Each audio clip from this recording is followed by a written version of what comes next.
Everyone, मैं हूं आपकी होस्ट एंड कोच ऋतु और आज हम बात करने वाले हैं कि जब एक औरत को ऑर्गेज़म मिलता है तो उसके वजाइना में कैसा लगता है, मतलब कि वो कैसा फील करती है या उसमें क्या रिएक्शन आता है।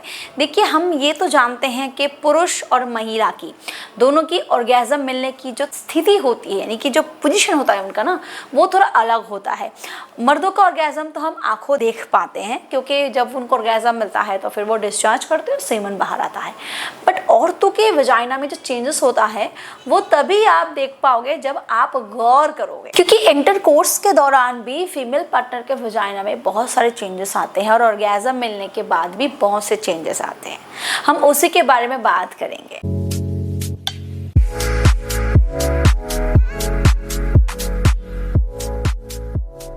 देखिए, ये जो वजाइनल चेंजेस होते हैं ना, वो इसीलिए होता है ताकि आप फिजिकल इंटीमेट होने के दौरान ऑर्गेज़म को महसूस कर सको और आप प्लेजर को महसूस कर सको। और ये जो चेंजेस होता है वो शुरुआत से ही शुरू हो जाता है। इसीलिए एक औरत को अगर उसके बॉडी में चेंजेस लाने हैं तो उसको बरोबर अराउज करना बहुत ज़रूरी है। मैंने ये सारे एक्सपर्ट्स बताए दोस्तों, और शुरुआत हमेशा एक ही होती है। रिपीट करना अच्छा नहीं लगता, बट दिस इज़ फैक्ट कि एक औरत को खुश करने के लिए, उसको ऑर्गेज़म पहुंचाने के लिए, उसको प्लेजर देने के लिए, उसके बॉडी में जो भी चेंजेस हैं उसको अचीव कराने के लिए उसको अराउज करना ज़रूरी है। समझी गई? फीमेल और मेल दोनों के लिए ये जो काम होता है ना, वो मेंटली शुरू हो जाता है। फीमेल्स के लिए ये समय थोड़ा ज़्यादा लगता है। देखिए, एक फीमेल पार्टनर जब धीरे धीरे प्लेजर को हासिल करना शुरू करती है तो उसके वजाइना में सबसे पहला जो चेंजेस आता है वो है बार्थोलिन ग्लैंड से सिक्रीशन निकलता है। इसको आप ऐसा म्यूकस भी ले सकते हो जो कि बार्थोलिन ग्लैंड से निकलता है। एक म्यूकस जैसा एकदम पतला सा, जो कि शुरुआत में पेनिट्रेशन को स्मूथ बनाता है और फिर धीरे धीरे यही जो म्यूकस होता है वो एक फीमेल पार्टनर के सेंसिटिविटी को भी बढ़ाने में मदद करता है। एक्साइटमेंट जब फीमेल पार्टनर की बढ़ती है, जब फीमेल पार्टनर प्लेजर को हासिल करना शुरू करते हैं, बॉडी में डिजायर बनना शुरू हो जाता है।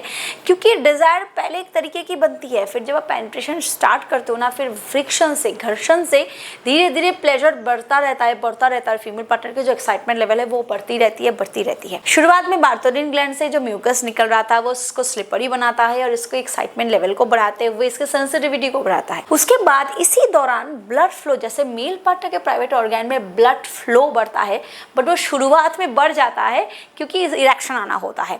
बट फीमेल पार्टनर के प्राइवेट ऑर्गन में ब्लड सप्लाई तब जाती है जब एक फीमेल पार्टनर अराउज होना शुरू करते हैं और फिर प्लेजर हासिल करना शुरू कर देते हैं।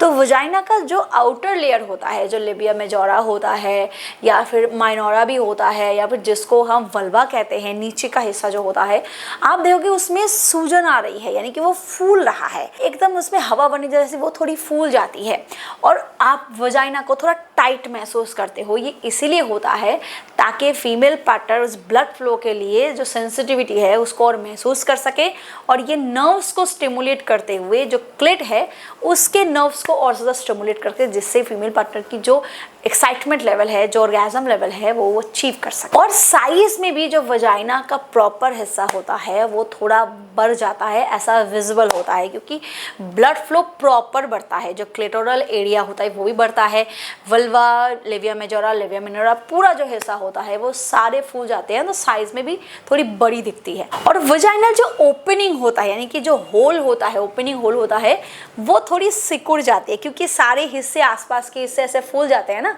जिसकी वजह से वजाइनल ओपनिंग ऐसे सिकुड़ जाती है और जिसकी वजह से आपको एक एक्सटर्नल टाइटनेस महसूस होती है, एक फीमेल पार्टनर को टाइटनेस महसूस होती है, जिससे आपका जो इंटरकोर्स है वो प्लेजरेबल होता है। ये सारी चीज़ें तब तक होती है जब तक एक फीमेल पार्टनर को ऑर्गेज़म नहीं मिल जाता।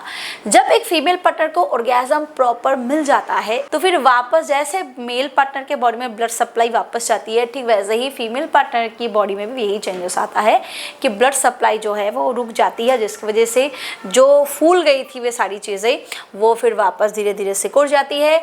जो फैल चुका था यूटेरस का हिस्सा या फिर जो कानल फैल चुका था, जो सर्विक्स तक पहुंच चुका था, वो फिर वापस सिकुड़ जाता है। तो ऑर्गेज़म मिलने के बाद फिर सारी चीजें अपने वापस पोजीशन में आने शुरू हो जाते हैं। और आपको एक बात जान के हैरानी होगी बट अच्छी लगेगी कि मेल पार्टनर बहुत मुश्किल से एक बार करने के टाइम पे बार बार ऑर्गेज्म को अचीव कर सके, बट एक फीमेल पार्टनर को कुदरत ने इस तरीके से बख्शा है कि एक बार के क्लाइमेक्स में वो कई बार ऑर्गेज्म को अचीव कर सकते हैं। क्योंकि जिस वक्त फीमेल पार्टनर ऑर्गेज्म को अचीव कर रही थी, अगर वो प्रॉपर ना हुआ और आपने वहाँ रोक दी, तो जब आप वापस से स्टिमुलेट करना शुरू करोगे तो वापस उसको ऑर्गेज्म मिल सकता है।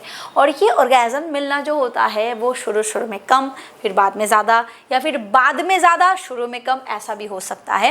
एक फीमेल पार्टनर की बॉडी जब उस लेवल पे प्लेजर को हासिल करती है तो फिर ऑटोमेटिकली उसकी सिक्रेशन बंद हो जाती है, ऑटोमेटिकली उसका जो प्राइवेट ऑर्गन के चेंजेस होते हैं वो फिर नॉर्मल पोजीशन में आने शुरू हो जाते हैं। इसीलिए काफ़ी सारे पुरुष ने ऐसा देखा होगा, शुरू में उनकी फीमेल पार्टनर थोड़ी ल्यूब पास कर रही थी जो कि उसकी बॉडी अराउज होने की वजह से हुआ, फिर बाद में इतनी ज़्यादा ल्यूब पास करी कि उनको थोड़ा अचानक से टाइटनेस के बाद ढीलापन महसूस हुआ, क्योंकि वो एक फाइनल सेक्रेशन था जो कि बार्थोनिन ग्लैंड से या फिर इंटरनल कुछ ग्लैंड से रिलीज होता है।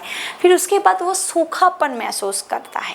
ये धीरे धीरे सूखापन तब आता है जब आपकी फीमेल पार्टनर तो बिल्कुल डिस्चार्ज हो चुकी है, वो संतुष्ट हो चुकी है, बट आपने अभी तक डिस्चार्ज नहीं किया, और वो आइडियल टाइम होता है जब आप भी डिस्चार्ज करो। इस टाइम पे ये महसूस होता है या फिर आप ये महसूस कर सकते हो कि आपने अपनी फीमेल पार्टनर को पहले ऑर्गेज्म दिलाया, फिर आप ऑर्गेज्म को अचीव कर रहे हो, and it's a best thing. But बहुत कम केस में ऐसा होता है, बट आप एक साथ भी करो ना तब भी बहुत बड़ी बात है। ये सारे चेंजेस फीमेल पार्टनर के वजाइना में होते हैं जब वो अराउजल होती, जब वो प्लेजर को हासिल करती है एंड देन ऑर्गेज्म को अचीव करती है। तो अगर आप चीज़ें देखना चाहते हो, महसूस करना चाहते हो, तो आप उसी दौरान कर सकते हो। ये चीज़ें बहुत ही प्लेजरेबल होती है पुरुषों के लिए भी, ये सारी चीज़ें महसूस करना और देखना भी।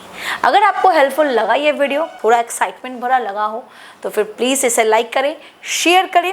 अगर लगा हो कि ये आपके सेक्सुअल लाइफ में कुछ स्पाइस ऐड करने में मदद करेगा तो ज़रूर सब्सक्राइब करके जाना, क्योंकि ऐसे वीडियोस तभी आपको बार बार नोटिफिकेशन में आते रहेंगे। Thank you.